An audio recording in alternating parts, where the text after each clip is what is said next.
Hello, everyone. Welcome back to our brand new episode of the 13th Man Sports Live Show.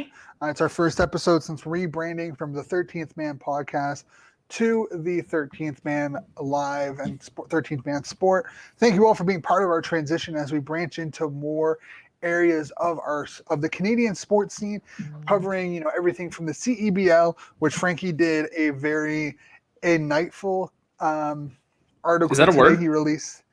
I don't know, but it is now. What does it mean? I don't care if it isn't. What does it mean? Ignited conversation. It was igniteful. Oh, I don't care if it's not a word. It's a word now in my vocabulary. I thought you were talking about But Knights, as in the London Knights. Yeah, no. So that was a very good one. We got more articles coming out. Our writers who have moved over from 13th Man podcast to with us, thank you very much. Frankie, we have a very special guest. Since you're the one who set it up, I'm going to let you introduce him before we really get into the thick of the episode. Oh, is he here? I'm still sharing this into some Facebook groups. Of course, Frankie's a little bit slow. I know. Facebook made it hard, man. I know they don't allow multiple ads into a group, but since Frankie's doing that, I'm going to introduce him. Assistant general manager to the new Ottawa baseball team, the Ottawa Titans, Sebastien Boucher, is joining us live. We'll have him in. Thank you, Sebastien, for joining us. How are you doing this evening? I'm good. Thank you, Shane. Thank you, Frankie, for having me on. It's an absolute pleasure to have you here, Sebastien. I remember, going to some Ottawa Champions games, and you were one of the few names that I think pretty much everybody recognized because you played in Ottawa for so long. First of all, I want to start off. Congratulations on becoming the assistant general manager of the Titans. I'm sure that it's very important to you to stick in Ottawa's baseball history. It's a little bit of a troubled one. We'll get into that a little bit later. But what was the thing that prompted you to kind of want to jump back into Ottawa baseball and become the assistant GM?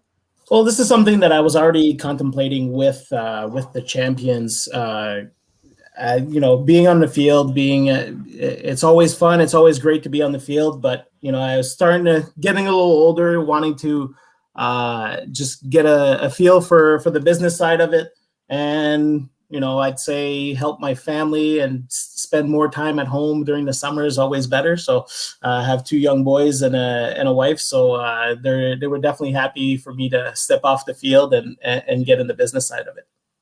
So are you living in Gatineau right now still, or are you? I'm living in Orleans. Okay, gotcha. Yeah. So, okay, sorry. Shane has just sent me a text message.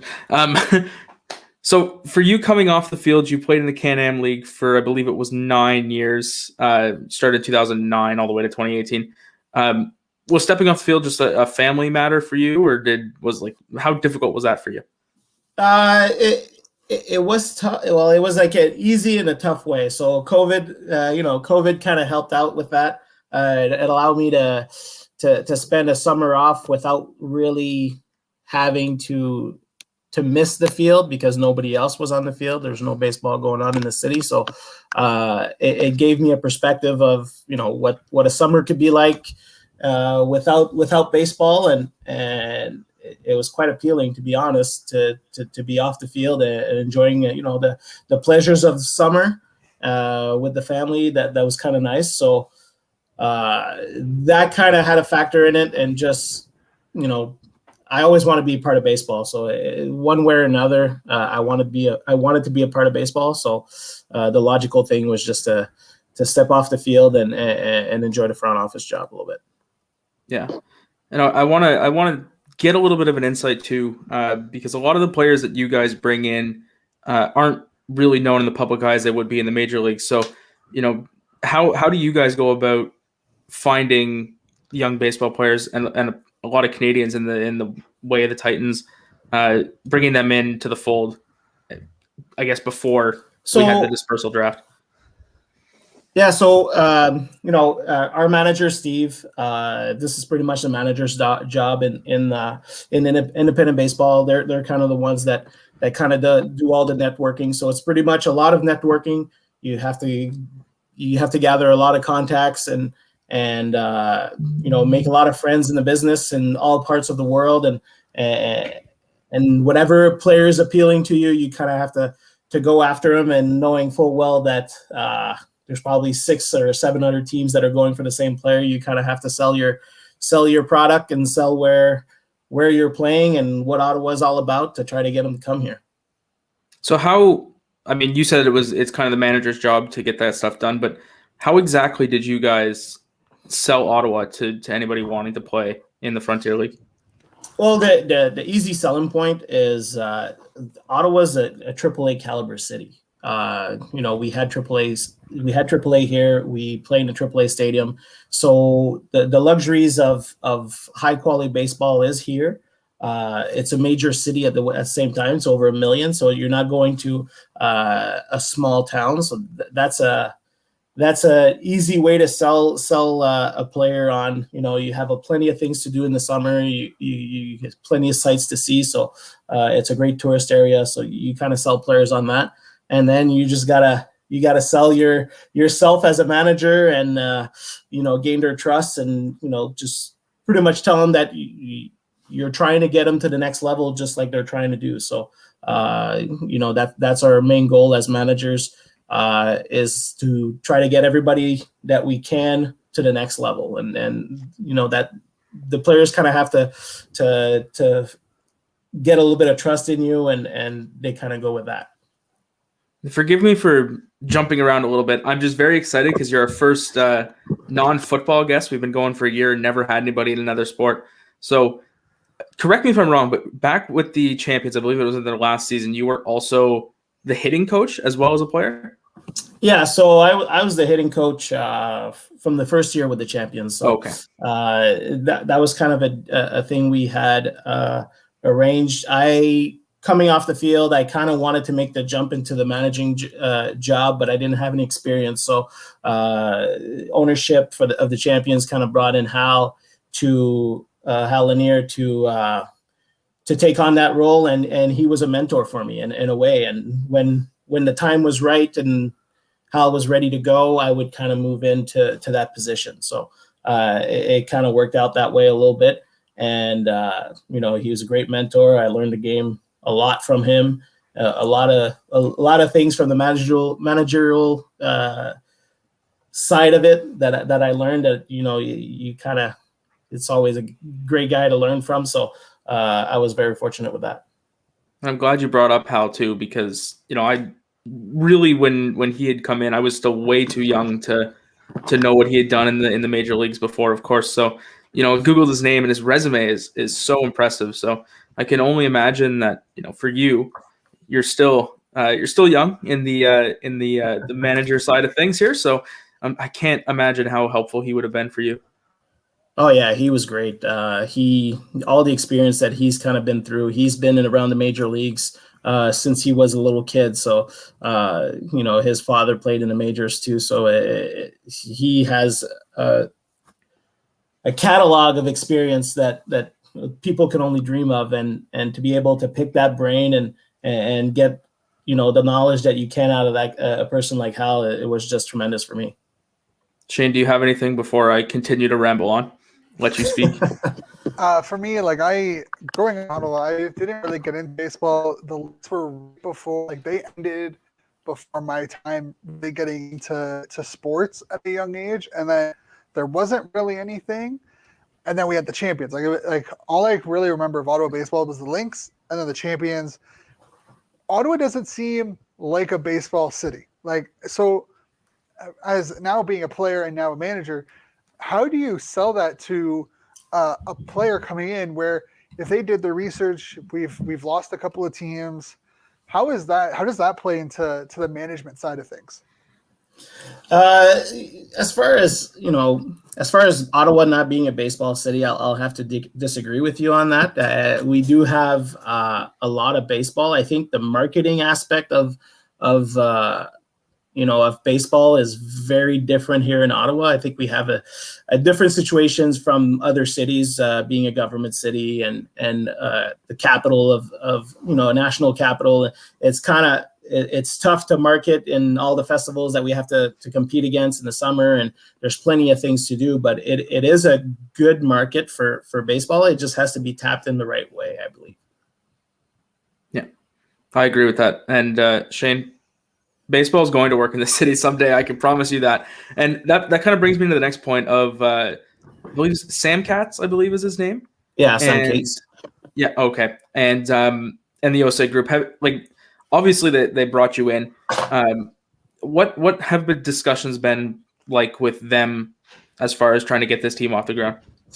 I mean, they're committed. I mean, the first thing they kind of told me is that they didn't want to be a 1 year team, right? And it was a big thing for them to, we want to be here for 25 years if we can, and they're in it for the long haul. So that's very refreshing. A thing that we had with the champions, I think a problem we had with the champions, and I don't want to take anything away from him because I love the man too, is Miles Wolf kind of wanted to sell the team. He came in and wanted local ownership to take it over. And so he kind of built the team to sell it. And he didn't build the team to just market it and let it grow and make it stay. Obviously, he wanted the team to stay in the city and keep the name, but his main goal was to sell the team. So that kind of affects, I guess, the way the product is sold to the market. And that kind of affected a lot of things, I think. And these guys with Sam and Osag, and they kind of want to stick around. I mean, we did everything this year to try to get a team this year until we were told we couldn't have a team. So they're determined to have success here, and they're willing to go and pretty much put in the work to get it. And I mean, just like looking what OSEG has done with the Red Blacks, I'm sure you're aware, and putting the 67s back on the map, and what's happened with the Winnipeg Gold Eyes, I've heard nothing but great things. Like, to me, I think this is the group to get it done, and this is the group that I was hoping would swoop in and essentially save the champions. But, just to have the idea of baseball back in this city is fantastic. Like, my grandfather took me to baseball games when I was a young kid all the time, and it's essentially become my favorite sport. So another thing I kind of want to tap into is now that the minor leagues at the affiliated ball levels are kind of dwindled down, what kind of impact do you think that we're going to have with leagues like the Frontier League and the Atlantic League in terms of being able to elevate players up into affiliated ball and eventually the major leagues? I think it's very crucial. I think minor league baseball, the way the systems work in the past, so many players get developed. Like, baseball is a sport that you can develop at a later age. It's not like hockey where at 18 you can be in the NHL and there's a lot of guys that make it up there. Baseball you can develop at 25, 26, 27 even. That's when those guys peak. And some guys get overlooked and find themselves in the independent ball. We have the Frontier League. We're affiliated with Major League Baseball, so that kind of gives us the back and forth where they can come get players from us and sign players from our league, and the agreement's already done. So it makes it a lot easier, and I think it can only benefit us more with the fact that there's less minor league teams to support. There's less players to move up and down from their system, so they'll have to go get guys from independent ball, which is a plus for us, and it also increases our league base, right? So we have more teams, we have more sites to go see and more sites to go play against. So it can only be good for independent ball. Yeah, and like obviously you were in a clubhouse for independent leagues for quite the while. It's not a league that people stick around in for a super long time. They just a lot of guys just kind of give up and go away, right? Do you think like that might end up changing here? Guys might stick around a little longer now? Well, I think, the sticking around part might have to do a little bit with, I guess, financial situations for most guys. Young guys, it's always tougher to make a decent salary in independent ball. So they tend to see where their cards lay. Do I have a shot to make it higher or not? And then they make that decisions. But for older guys that are already been up and down in AAA and AA, they already know where they stand, and they have better options, I would say. So if the Frontier League, which that they've changed their rules where they have a little bit older guys too, that can only be beneficial for them in a way that they'll have more guys that will have more longevity in the league. Do they stop you from playing at a certain point? So the new rules, I'm not too familiar because they kind of merged the Can-Am rules with the Frontier League rules. And the Frontier League in the past used to be 27-year-old and under. They've kind of changed that to allow four veterans that could be of any age, I believe. So I could still play in there, I believe, as a veteran if I was good enough. So or if you were good enough, I mean, you've had quite the career, I'd say. Yeah, I picked up a few pounds and I'm a little slower, so that just means more power. That's all that means. Yeah. Shane, anything else before I kind of pivot into some Major League Baseball stuff? Yeah, actually, as you can see behind me, huge jersey freak. Love them. So my bad on this. I haven't really been paying much attention to the Titans because last time I heard, they're not playing this year. So I was like, okay, I'll kind of back off. There's not a lot of news. But since we have you on, do you know anything about when jerseys are coming out? Because looking at the merch, you guys have some really nice stuff. I might have to spend a little bit of money and grab like one of these hats and whatnot. But any idea of when a jersey might be released? We are still discussing about it. So we were planning on playing. So our jersey release was coming up soon. It might be delayed. We're maybe waiting until later in the summer. We're not sure exactly how we're going to unveil everything. We might piece by piece, or we're still discussing everything. So I'll put it in mind for the next meeting that, jerseys might be a priority that we might want to throw out there and fans might appreciate. So, but as of right now, we don't have an actual date for jerseys. Oh, I mean, all I want to see is that the Champions jersey that had like the weird striping on the bottom of it, like the Astros used to have, something like that's got to come back as an alternate. That's all I'm going to say. I mean, our colors I think their colors are basic. We have black on the red, black, and some silver in it. So it could get interesting. Also, another like merch question. Well, I have two more questions. One about merch and one about open tryouts. But first one, looking at your merch, it's all the OT stuff. Very well done. I like it. Is there anything that we should be expecting with the actual Titan on it at some point? Because personally, I love the logo. I think it's great. I think it's a great logo. So that logo that logo on a hat is, I think the concept, it was made to just be the brand and just put it up. But on a hat, it's just a circle. So we might have to get a little bit creative with it to make it more funky to put on a hat. We might put it on the side of the hat and stuff like that. There's a lot of little creative stuff that we could do with it. We haven't discussed putting it on straight up either on the jersey but there's concepts, there's promo days. So there's always a way to try to get a fan appreciation thing, a specialty jersey and stuff like that to do stuff like that. I like that. And then the second one, open tryouts. I know when the champion came on, they had the open tryouts. I know because I was my high school teacher literally sent me the application and be like, hey, you should go try out. And I'm like, I haven't played in a competitive level of baseball in like 3 years. I played grade 9 baseball and then told I had to pick between baseball and rugby, and I picked rugby. But he's like, hey, you were good. Go try out. Is there anything like that fans should know about, players that may have not played the last couple of years but want to get back into it? We do tend to hold tryouts. I mean, this year was kind of a big no, just based on COVID and situations and all that. The league holds a tryout for us. Obviously, it's always mostly in the States. So that's always like this year's tryout, I believe, is in a couple weeks in Lake Erie.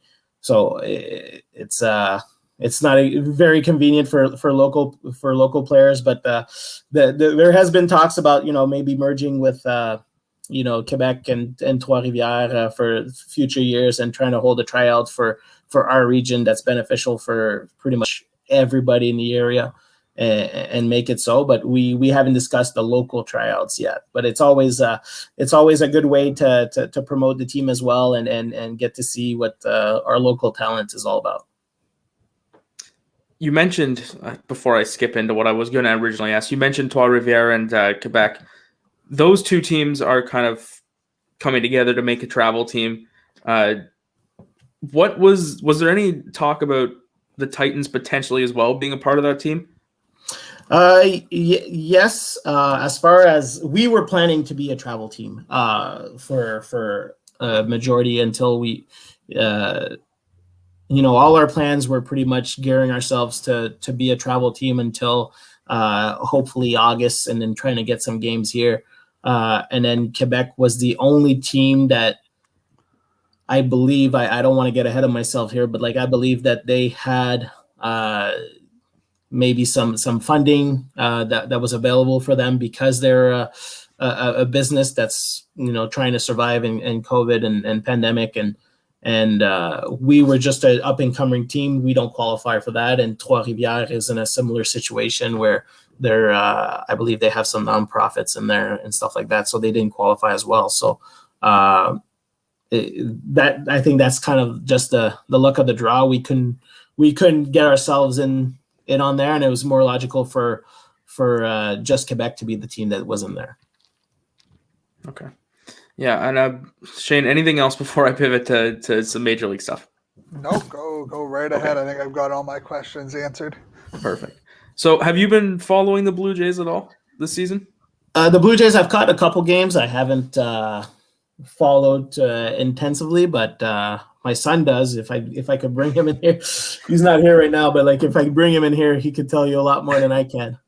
Well, okay. So my question essentially, George Springer was supposed to make his return today, and he can't. I think he has a low-grade quad strain is what I'm reading.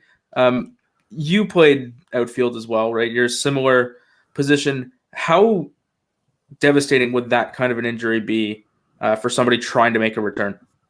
Yeah, that's those are tough. I mean, anything to your legs is always it's always a tough thing to deal with. I think recovery. You tend to play hurt most of the time. There's probably out of an entire season, there's probably 5 games there's probably a handful of games that you're playing 100%. But I think he's in a situation where he's already hurt. They want to make sure that he's 100% before he gets back on the field. And it's only the safe way to do it. You don't want to put him injured and he's straining himself and then he's back on the injured list in 2 weeks. That's just not beneficial for them. So when he does come back, what are the kind of things? I'm not entirely sure if you went through something similar to this or not, but what kind of stuff do you have to do to make sure that this doesn't happen again, other than just be 100% when you come back? Well, you normally get on a training program that's pretty much specific for you. So he might play 3 games in a row and then get a day off. So he's going to get more days off than he can than he normally would, right? So there's days he can play 20 games in a row if he's 100%. But coming back from an injury, he might play a few games, see how his body feels, see how he bounces back. They give him a day off, and then gradually make him progress back into the regular lineup. I see that happening most of the time. They try to do that.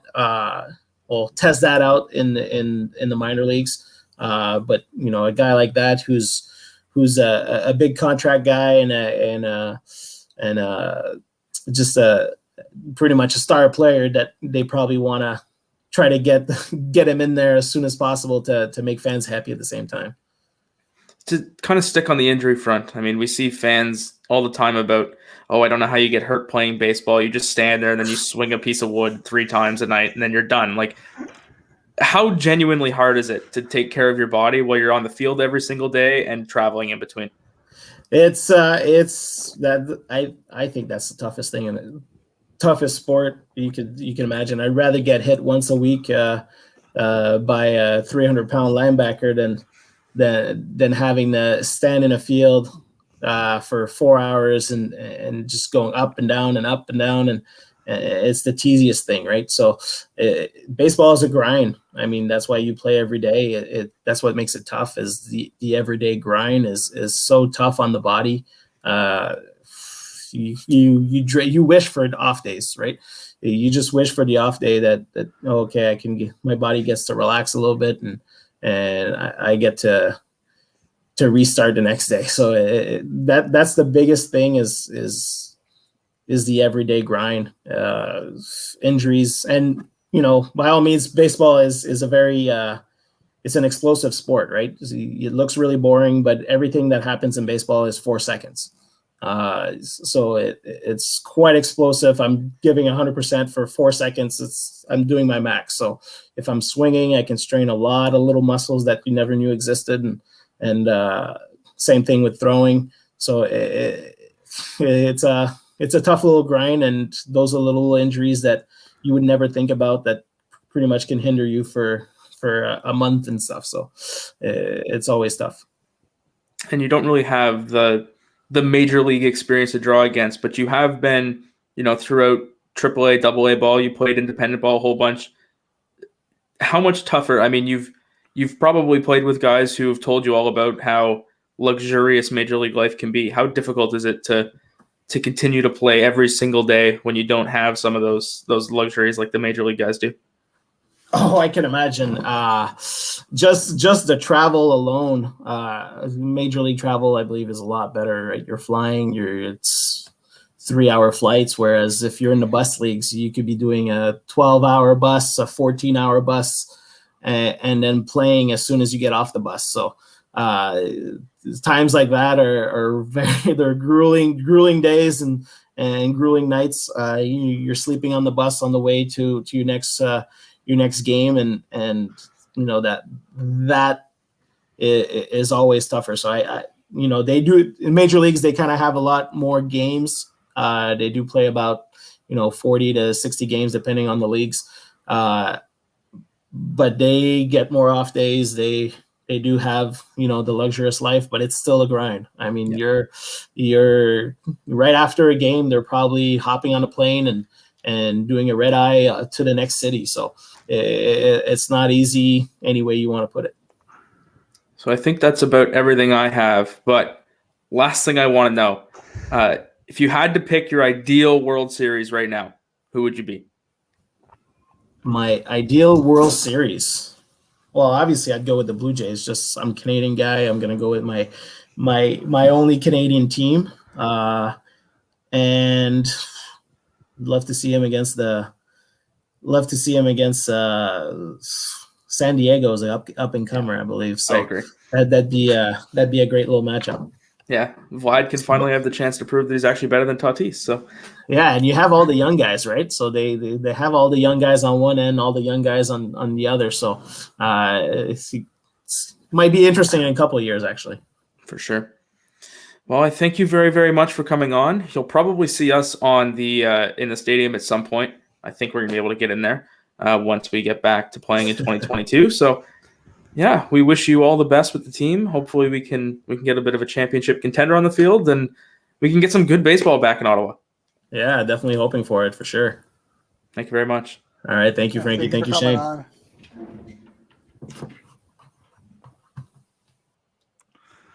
And thank you, Sebastien, for coming on. It was a pleasure having you. I'm excited for the Titans baseball to be back. I love their logo. I love their merch. They're with New Balance. I was kind of surprised when I recognized that. They're with their athletic gear is New Balance. Oh, I didn't know Which, that. I mean, personally is awesome. I think New Balance is one of the most underrated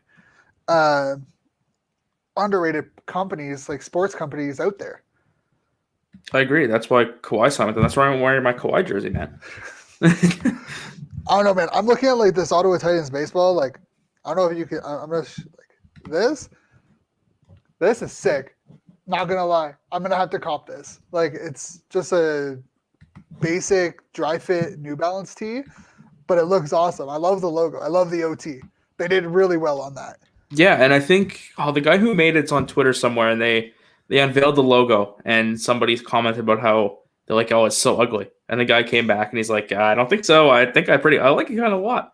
It's it's really nice. I really do like it. Yeah, I mean, we're definitely gonna have to promote this team more than like once they get on the field. Not gonna Oh, of lie, course. Like it's already like, just being able to talk to Sebastien today was really nice because like, just being able to go to Champions games before, Sebastien was the name that everybody knew. Like, Wilmer Font pitched there for a little bit, and they had, I can't remember what his name was, but they had a pitcher from the Gatineau side that was really, really good. But it's good local baseball, and then you get names like Sebastien, who are always really great with the fans win too. their championship their first year? Second year, and yep. I saw nothing. If I was not on social media, I don't think I would have seen or heard anything. And it was kind of disappointing because I went to a couple of their games those couple of years, and they were fantastic games. I like the stadium. I still think it's in a weird spot, but overall, I think baseball can work. It's just, I think there's a stigma, just like there was with the Red Blacks, right? How many teams does the city need to get before they decide to move on, kind of thing? Yeah. And Sebastien, you're still in our waiting room. You're good to leave if you want to. You don't got to stick around any longer. Hey, I mean, if he wants to stick around, go right ahead. I have no issue. He's a nice guy. Yeah. No, it's fantastic. But no, honestly, I think we'll definitely have to grab one of these shirts and start rocking them on the podcast. Absolutely, man. Get a hat too. You can replace my Jays hat, which is really nice. But they actually have one that's like super nice. And I was looking at it when you guys were talking because I was like, I haven't checked on their merch. I haven't seen anything of it. So like I can't really see it, but like super just simple snapback. It's sick. If I had to guess too, that'll probably end up being their primary cap, and we'll get like a fitted version of that, which I'll definitely buy. There already is a fitted version. There's an all black fitted version. Yeah. Anyway, Shane. But like, do we want to pivot away from baseball for a little bit and get into some CFL stuff? Before we get into the CFL stuff, I do want to touch on the IIHF cancellation. Yep. Just because I feel like that has such a huge impact. Also, sorry to interrupt. I think Vladdy just hit a 3-run shot. I think I might be wrong off Scherzer. Let's go. Let's go. So it's either 3-3 or 3-1. I don't know. It's 4-3 Blue Jays. Oh, it's 4. Oh, it was a grand slam. Kirk, Biggio, Bichette scored. Okay, so it was a grand slam. Yeah, grand slam. Oh shit! Hey, congrats, Guerrero. Buddy, that's who I want on the show. Let's be for real. We get Vladdy on the show. There we go.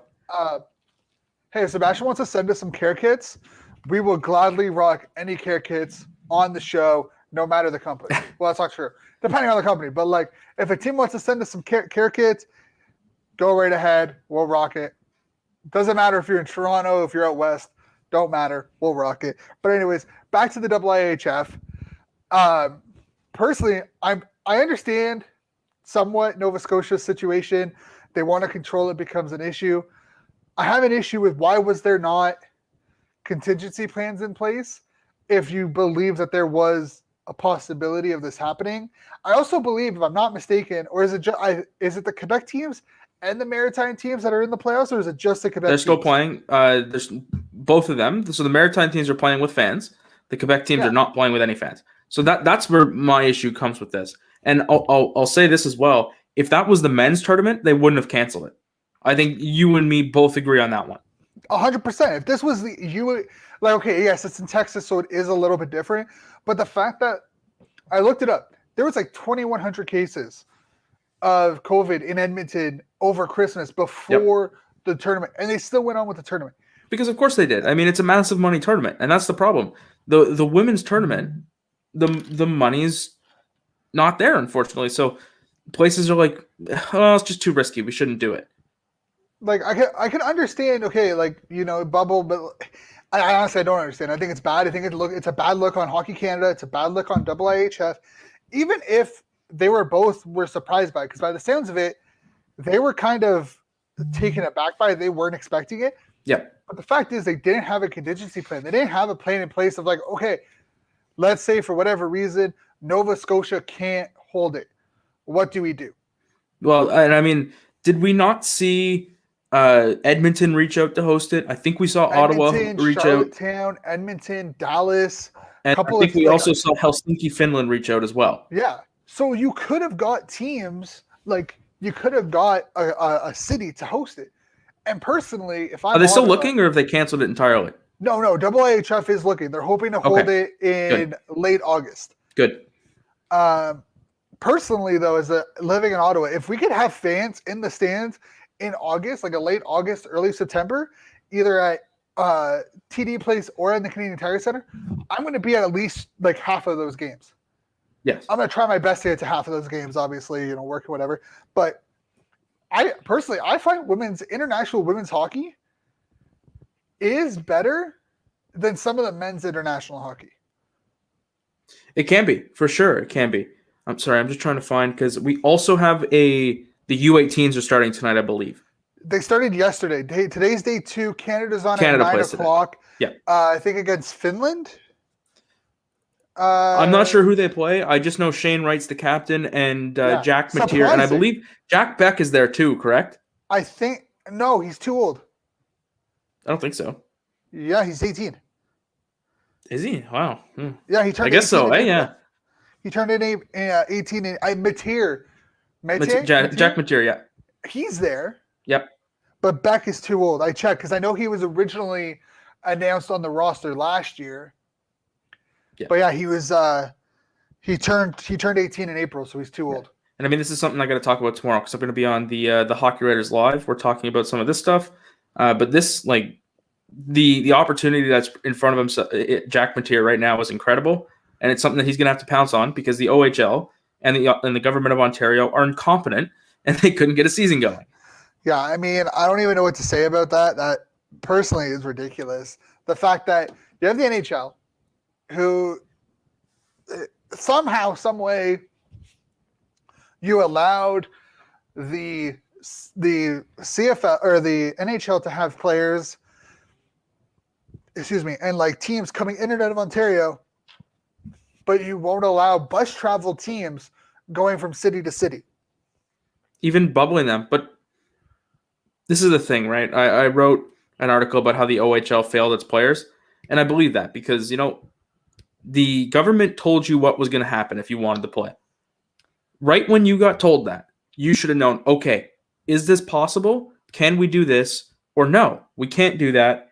We need to work something out. But my problem with the whole thing is the intermittent communications with players that were virtually non-existent, right? We had players that were coming back from their loans at points in December because they thought we were going to play. Yeah. And they never got told that we're not playing. It wasn't good enough. That was my issue. And, today, I don't know if you saw this, but former 67's goaltender, Will Cranley went to sign the ATO with Utica Comets. Yeah, and then, Ottawa, Belleville has, signed Holscher, Andre, and Rippon to ATOs. Yep.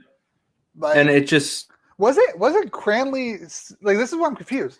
It's tough. I've heard some other complicate next drafted? Season. He's loaned. Oh, so he's on a loan to Utica. Yeah, he's drafted by St. Louis. Oh yeah, they're splitting. They're St. Louis is splitting with Utica this year. They're not with Utica.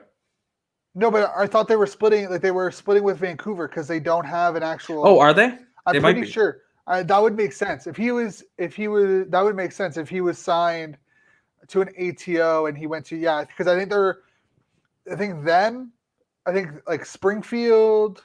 There's 3 teams that don't have an AHL affiliate this year. Maybe. And they're splitting with another team because of COVID. No, that makes sense. I think, you might be right. But I mean, friggin' Utica's moving. The Where are they headed? Moving they're nothing's been confirmed, but it sounds like the Comets are moving out west somewhere. I would not be surprised if they can get more Seattle, west, because they're Vancouver's affiliate. Yeah. Utica's in New York. They're not. They can't go to Seattle, man. Maybe I could see them somewhere in BC. Definitely. Well, it depends on if Seattle's taking over Utica. That's true. That is true. What could happen is Seattle takes over Utica. They move them out there. Vancouver has a new franchise. It's somewhere in BC because Binghamton, the Devils franchise, is moving back to Utica and being the Utica Devils. And Oh, I for think God's sakes. there was something earlier today saying that there's a team that's looking at I think Florida. There's a team that's looking at going, maybe not Florida because they're with Charlotte, but I think there's one team that's looking at going to Utica. Honestly, Shane, the American Hockey League melts my brain. Because Florida was with Springfield. Yeah, now they're with Charlotte. Now, who is Springfield with? Springfield folded. Like Springfield's not even playing this year. For God's sakes! They were St. Louis's team because Chicago, the Wolves, I think. So you had the Texas Rampage that were bought by Vegas, and they had moved up to Henderson. Yeah, now that the Silver Knights. So Vegas took over Texas and kicked Chicago kicked St. Louis to like Chicago. Yeah. Carolina's with Chicago now because the Chicago Blackhawks beefed with them, so they won't be the Blackhawks affiliate now. But they were never the Blackhawks affiliate. No, but they could be. But the Blackhawks beefed with the owner. Yeah, because they wanted them out of the city. Yeah, now they own the Ice Hogs, so it's fine, and they've been with the Ice Hogs for like ever. Mm-hmm. So you have Carolina's with Chicago. You have Florida with Charlotte. You had Milwaukee, I think, with you had Nashville. Admirals with Nashville. They're one of the teams that I believe folded. So you know how this ends, right? You know what ends this? When everybody picks up their teams and moves them to their own city, like what is happening already. No, when the NHL owns all the AHL teams, because Chicago is independently owned, Springfield Hershey's independently owned. Hershey's independently owned, but they get subsidized. Like Washington owns a fraction of it. Yeah, but also the Hershey Bears are sick. Yeah, I mean I think they're one of the oldest hockey franchises in North America. By the way, shout out to my good buddy Nick for the Hershey Bears gear that I got sent at Christmas. Pretty cool. Oh, that's lucky you. Yeah. Are you gonna get a Graham Clark jersey? No. Oh, I know he's with New Jersey. Who's the one? Oh, not Graham. The other Clark, Wendell's son. Cody. Cody with a K. Yeah. No. Apparently, Graham Clark is killing it. Graham and Ball are killing it in New Jersey. Yeah, but we knew Kevin Ball would kill it. Yeah. Shane, I don't want to cut you off, but we have to get to the CFL. It's fine. They can't even get to themselves at times. Okay, well that's true, but we do have big CFL news. We do? We do. With Randy Ambrosi saying there will be football in 2021. Oh, yeah. That is big news. It is big news. It's not surprising news. I don't know, man. I'll believe it when I see it at this point. Like, I'm optimistic, but I'll believe it when I see it. But that, to me, that announcement was thank you. Thank you for telling us what you're thinking. We needed that. Yeah, I mean, I don't understand why fans are like, oh, tell us everything. And it's like, Dave Naylor's like, they can't. There's probably a bunch of NDAs out there that you just can't. The information that they're getting is information that is available to them, and that's what they're telling us. So stop asking the CFL for answers that they can't give you. Yeah. Well, it is nice for the players to know this is when we want training camp to be. This is when we want the season to kick off. It's nice for them to know that. It's also good to know that the PA has essentially said, look, this is not official yet. Don't start quitting your jobs. Don't, prepare to literally move here tomorrow because this is still a work in progress. I think we kind of know where the league is at right now. But at least they've given dates. There was a memo sent out by the Rough Riders, I believe it was, where they were telling their players, hey, if you want this season to happen, go get vaccinated because the states are handling this so much better right now. Yep. Who would have thought? But go out, deal with that. But, expect to be here early July, have a 7 to 14 day quarantine, camp starting in middle of July, and our first game by August 5th kind of thing. Yeah. Like you said, it's good to know the dates.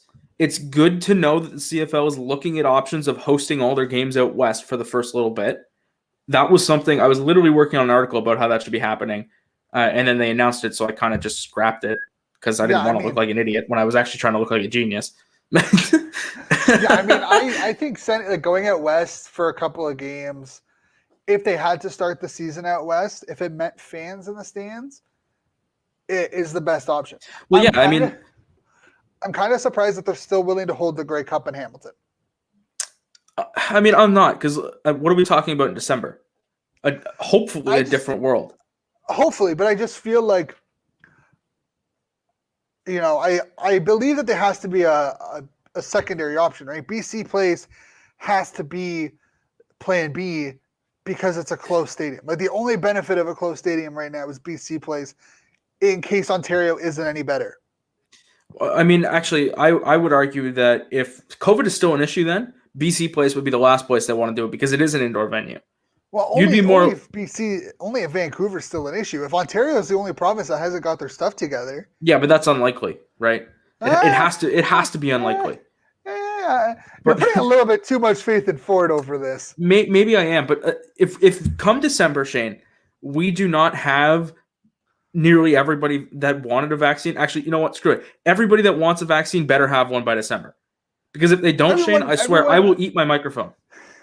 I mean, I feel like if anyone who wants to be vaccinated by December should be fully vaccinated by December.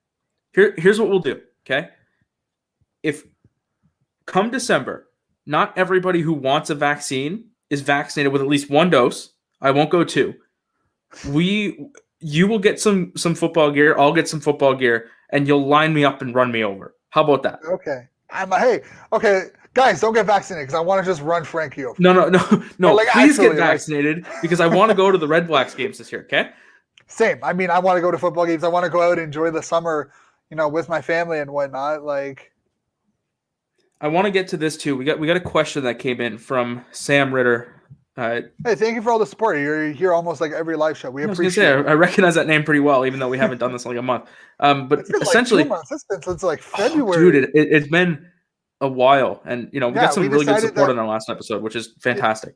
Yeah, we took a little bit of a break to kind of get the 13-man sports stuff kind of sorted out, and we were like, okay, we'll deal with this, and then we'll start doing the live shows once we kind of figured out what we were doing. Essentially, though, Sam is asking if the CFL can't have fans, what are the options the league has? Play. And I'll put it bluntly. They have no options if they can't have fans. No, they do. Just play. You already have Hamilton's owner, Mark Gowdy of the Red Blacks, said that they don't care about fans. They're willing. I think Montreal said that too, but so if you have here's my thing. If 8 out of the 9 owners, because let's be honest, or 7 out of the 9 owners. So let's be honest, BC and Toronto are probably the 2 owners that would be hesitant to not play without fans. I mean, and to be fair, Toronto's used to not playing without fans in a regular season. Yeah, but okay, Toronto's going to be looking to sell that number of tickets this year if they can sell tickets, right? So they might actually be fine.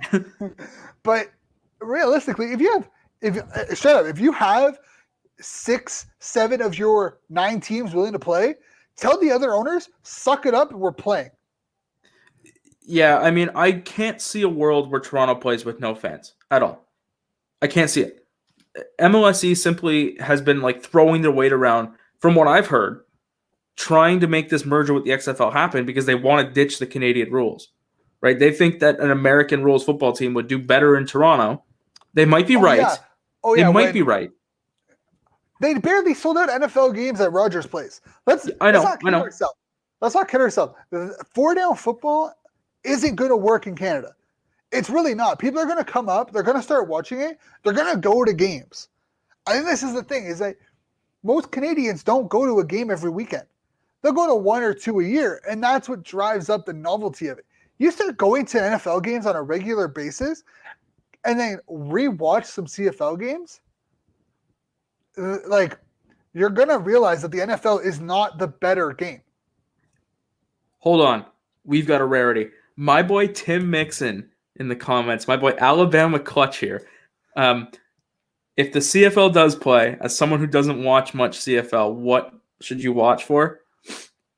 Okay, so is this Okay, so you can answer this in the comments. I want to know specifically, are you looking at like what like team wise or actual just game to game wise? Because there's a big difference on what to watch for if you're looking for a team versus a play to play wise. Well, I'll start with the play to play wise stuff. Expect high flying, fast pace, entertaining football. That's the brand of football we have. Lots of passing, lots of scoring, lots of big plays, lots of very, very costly plays. It's like we're a very high risk, high reward league. And I mean, also like, prepare for not having bathroom breaks every 5 seconds. Like we play game. We don't watch commercials. Yeah, like prepare for a game where a field goal, a missed field goal matters, a kickoff actually matters, and a punt matters. Like a 55-yard field goal is just as likely to net the other team with a touchdown as it is a field goal sometimes. So like, you know, those are things to watch for. Not like, our passing's great. Realistically, like there's a lot of passing. There's not as much running, but you know, when there's running plays, there's running plays. And when you're watching Andrew Harris play, like you're going to be, he's going to go out there and he's going to look like one of the best running backs to ever exist. Like he just finds the holes and he hits them and he's quick and he's agile and he's powerful. Also, watch for linemen, like offensive linemen, to run like fullbacks.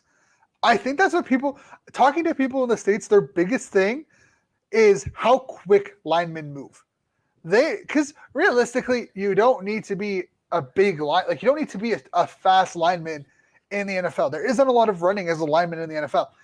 In Canada, you are busting ass going down that field on every play. Any running play, you are expected to keep up with the running back as a lineman. Yeah. Like we just play exciting football. And it would be I'll go back to this, right? It would be an absolute shame to lose it to an XFL merger. We've talked about that in the past. If you want to hear that, you can go back and you can listen to our episode with Dave Naylor that we did like a month and a half ago now. We talked about it a ton there. But if we can get back on the field as the CFL in 2021, my confidence in the CFL remaining Canadian goes through the roof.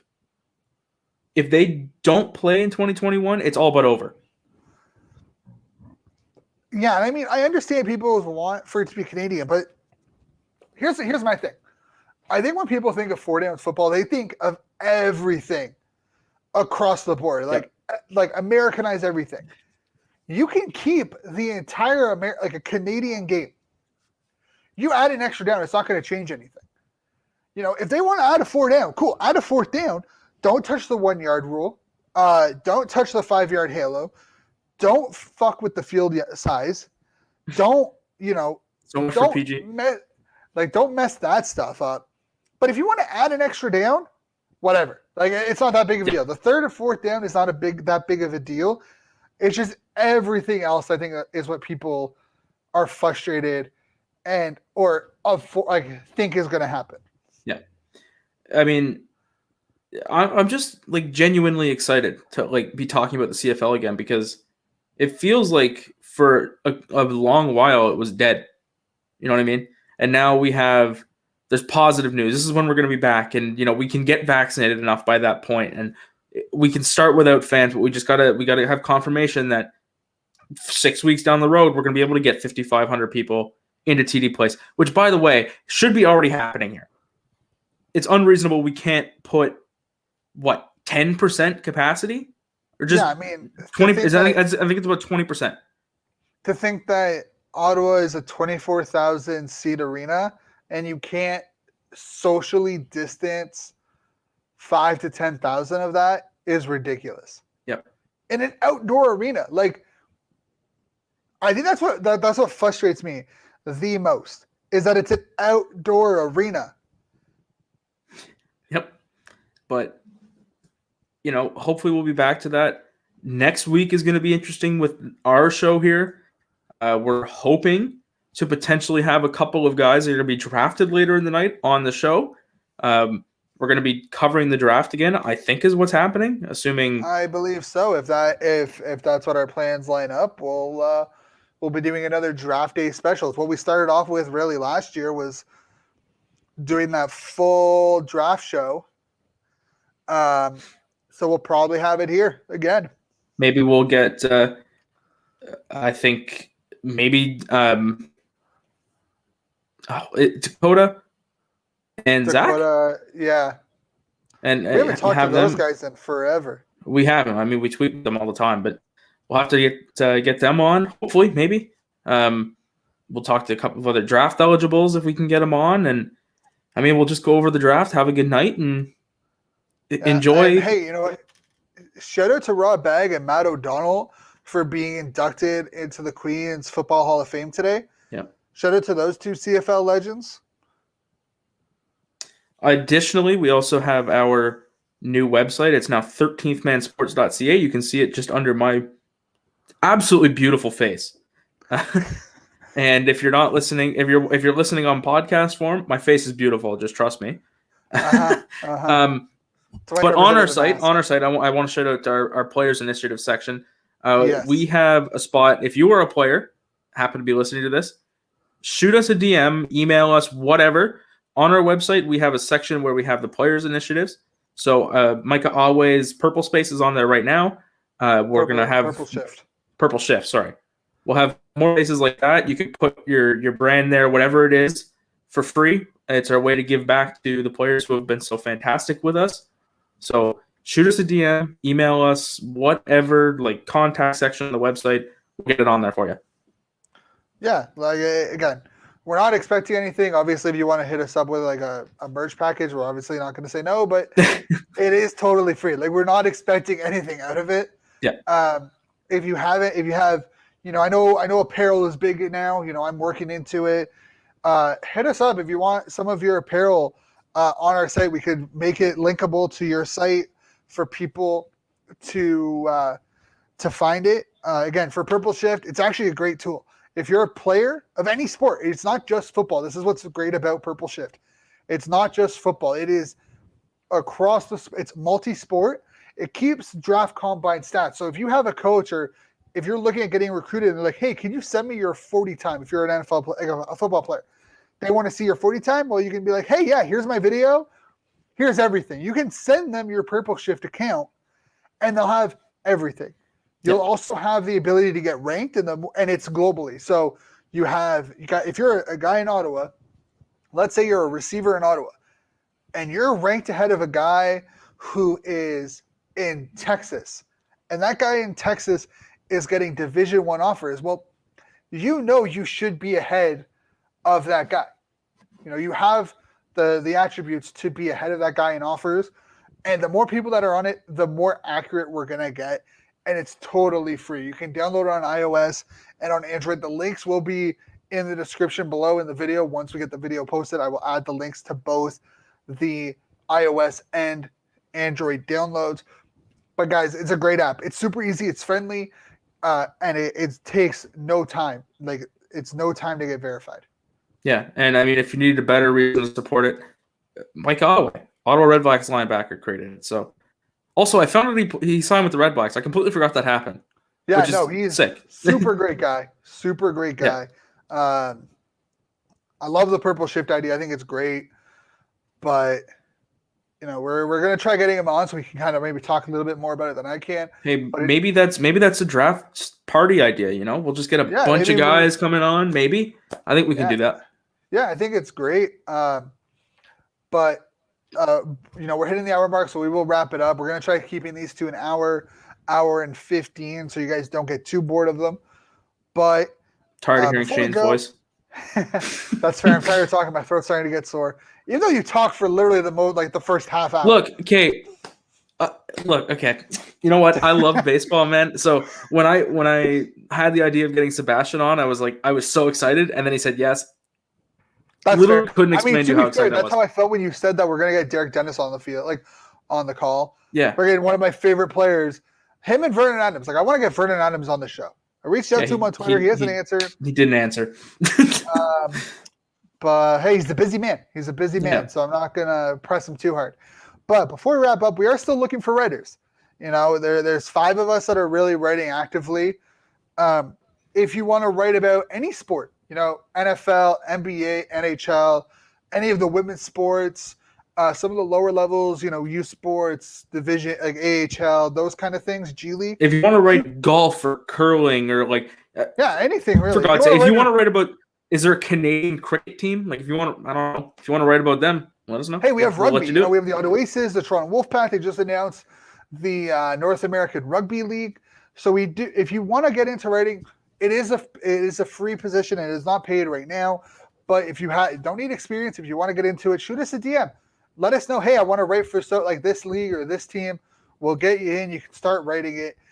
And again, it's a great way to get into writing. We want to take this into the next level where we can be a source for not just your Canadian talent news pieces, but your overall news articles. And I mean, we got the NFL draft coming up. So if you want to submit a mock draft, do a little bit of a draft recap, make fun of the whoever picks Justin Fields or Mac Jones, you can come on and do that. Yo, Chris Sims saying that Justin Fields is going to drop to 32 to Tampa. Yeah, no, that's not happening. He should not. If he goes after Mac Jones, I am going to lose my shit. There is no reason what? He might go after Mac Jones if the Niners decide to take Mac. Then if the Niners decide to take Mac, then they deserve nothing but bottomless, unsuccessful. Aren't they deciding between? I mean, we've heard that they might be deciding between Mac Jones and Trey Lance. I don't know. Shanahan, which would mean that Fields is like Shanahan or whatever said that there's like 5 players they feel comfortable with at 5. So like, fuck if I know. But if Lance, honestly, if Fields is available for Detroit to pick at like 7, I'm gonna lose my mind if he ends up in Detroit. I'm gonna be so mad if he ends up in Detroit for him. I'm not comfortable. I think we're lagging a little bit here, but I'm not really comfortable with any of the quarterbacks in this draft class. Like, to me, Josh Allen, I was so comfortable with. He was my guy, and I just like if my team was picking a quarterback this year, it's Trevor Lawrence, and even then, I don't feel like I'm set in stone with him. How do you not feel like you're set in stone with Trevor Lawrence? I don't know, man. It's just something that's not sitting right with me. I think you're just crazy. Maybe I am. Maybe it's just that I love Josh Allen that much. But I don't know, man. I think Trevor Lawrence is going to turn out to be one of the best quarterbacks. But here's the thing: Cincinnati's not picking a quarterback. They're sitting at 5. Oh no, dude! Penei Sewell is going to be a Bengal. Are we kidding? Oh, he should be 100%. I know people are saying Jamar Chase should be, but they need line. Their line isn't that good. Here's what is stupid: the Jets trading Sam Darnold. They should have went Mekhi Becton, Penei Sewell on that offensive line, and then worried about quarterback later. You win in the trenches. Those two stupid. Like the Jets are stupid. Yes. So nothing that the Jets do blow my mind. But looking at who if the Falcons don't pick him, he's not going to Cincinnati. So Cincinnati could trade down realistically. If they want Sewell. They want Sewell. Their offensive line's atrocious. Hey, if they think that they can get him in a late 10, nah, they can't. I don't know. Honestly, I'm of the mindset of you take your guy when you have him. Don't wait. Don't mess around with it. I 100% agree. But Cincinnati's not taking him. Miami's not taking him. They have Tua. They're not taking another quarterback. So you have Detroit, Carolina, and Denver. Those are the next 3 quarterbacks. Picks. All 3 of them can use a quarterback. Carolina has Darnold and Bridgewater. So they might not. Like realistically, they might actually try going for an offensive lineman at 8. They could. So realistically, it's Detroit and Denver. And does Detroit really take a pick when they have Jared Goff, or do they look at maybe getting a receiver or a some defensive help? There is a good chance. You can't pick a quarterback when you're paying Jared Goff that much money, can you? I mean, hey, Allen Hurts was drafted by the Eagles. Yeah, still. But that's also a second-round pick. That's a little different. But you literally have a chance to see Justin Fields go to Denver at 9. Yeah, they might even think because they seem to like Drew Lock plenty. Well, they haven't said that they're not going to come out. That they haven't said that they're committed to him either. That if there's a quarterback that they like at 9, they might take. So if Fields is there at 9, that's the thing, man. I'm also just I'm not really sold on Fields. Maybe I just got to watch a little bit more tape. But if he's there at 14, if Fields is there at 14 or 15, I would be dumbfounded if Minnesota or New England did not take him at 14 or 15. New England, of course, because they have nothing to lose, right? You need a quarterback at some point, and Cam Newton. What are you going to re-sign? Are you going to re-sign Kirk Cousins after this year? Didn't they re-sign him? Didn't they extend him? No, I don't think so. I might be wrong. I think they did. But I think they did. But sure, you can take that. You can take that option if you want if you're Minnesota. But if you're New England, you don't have that option because Cam Newton stinks. Cam Newton is not the Cam Newton who was in Carolina anymore. He's taken too many hits, which, by the way, they let teams take liberties on that guy. It wasn't fair to him at all. Too many hits. His arm has never been that fantastic. It was just he's so good with his legs that his arm looked good. And that's why the comparison with Josh Allen pissed me off. Allen's arm is light years ahead of what Cam Newton could ever dream of being. Yeah. But anyways, look, we can have this draft talk all we want. Maybe we do a Friday special covering day 1 recap of the draft. Maybe Friday. Do they draft on Friday? They draft Thursday, and then they have day 1 on Thursday, day 2 Friday, day 3 Saturday. Maybe we'll even go live Thursday. I don't know. We'll figure it out. I mean, hey, I got nothing to do Thursday, so maybe we go live and do a draft show on Thursday. Yeah, we'll figure it out. We'll make something happen. We'll figure something out. But anyways, guys, thank you all for tuning in. It's been a pleasure doing this. I've missed it. Talking just sports in general with Frankie and you guys. We're gonna have to get more baseball guys. We gotta get more baseball guys. We talk more baseball. We talk more hockey. More basketball. We have a bunch of things to talk about coming up this summer with the off season. So we'll be more active on here. We'll be more active on social media, so you can hit us up there. Our follower count has already grown since we switched over to this whole sports thing. I think we are 1 away from 400 right now. So maybe we'll do a little giveaway, something at 500. I don't know. Maybe I'll just toss it out there. Maybe. Oh yeah, and we are still affiliated with Customized Sports. Super great guys. Head on over to their website again. It'll be in the link in the description below. Use promo code 13th man for 13% off of your order. And yeah, guys, thank you all for tuning in. We'll be back next Tuesday, 7:30, talking about your weekend sports. For myself, actually, we'll be back earlier than that. Next Tuesday is going to be draft, so I think we're at earlier, right? We're going 6:30. We'll be here. 6:30 next Tuesday because of the draft. For myself, you can find me at Rambo_sports. Follow my Twitch channel as well as Rambo_sports. Frankie, I believe you're still at HPR? No, I'm at Frankie_Benvo now. BENVO. Oh, okay, so he just switched it out without telling me. But yeah, Frankie_Benvo. He's with the Hockey Writers, so you can check him out there. Check him out at his Hockey Podcast Prospects Report podcast. We haven't done that in a month, 2 months either. Yeah, I haven't done my Sense Hour stuff in forever. I feel bad, but but yeah, guys, thank you all for tuning in. We'll be back here next week or later this week with a brand new video and live stream of 13 Man Sports. We'll catch you later. Stay safe and enjoy your week.